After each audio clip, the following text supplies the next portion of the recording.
ఒకరోజు పావని ఇంకా శ్రావ్య రోజంతా బయట తిరగడానికి వెళ్ళారు. వాళ్ళలా రోజంతా తిరిగి ఇంటికి వెళ్ళిపోదాం అనుకునేసరికి సడన్గా పావని తన ఫోన్ కనిపించట్లేదని చెప్పింది.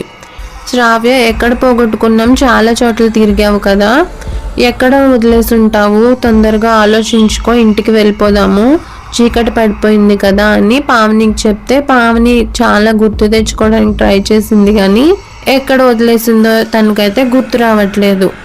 సరే, ఒకసారి నా ఫోన్ తీసుకొని నీ ఫోన్కి కాల్ చెయ్యి, ఎవరి దగ్గరైనా ఉంటే వాళ్ళు ఆన్సర్ చేస్తారు కదా, రిటర్న్ ఇస్తారేమో చూడు అని శ్రావ్య తన ఫోన్ అయితే పావనికి ఇచ్చింది. పావని తన ఫోన్ తీసుకొని నంబర్ డయల్ చేస్తే కాసేపటికి ఒకరైతే ఆన్సర్ చేశారు.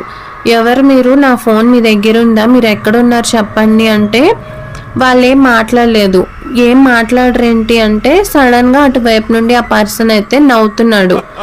ఆ నవ్వు ఏంటంటే ఒక మిడిల్ ఏజ్డ్ పర్సన్ లాగా అనిపించింది. నవ్వుతారేంటి, సమాధానం చెప్పరే, అది నా ఫోన్ మీ దగ్గర ఉంది, ఆ ఫోన్ నాకు ఇచ్చేయండి అంత కొంచెం సీరియస్గా మాట్లాడేసరికి కాల్ కట్ అయిపోయింది.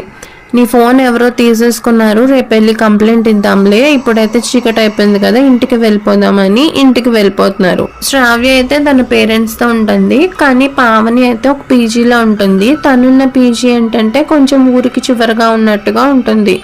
ఆ పీజీ తర్వాత ఇంకా ఇల్లులు ఏం ఉండవు. తన రూమ్లో తను ఒక్కతే ఉంటుంది.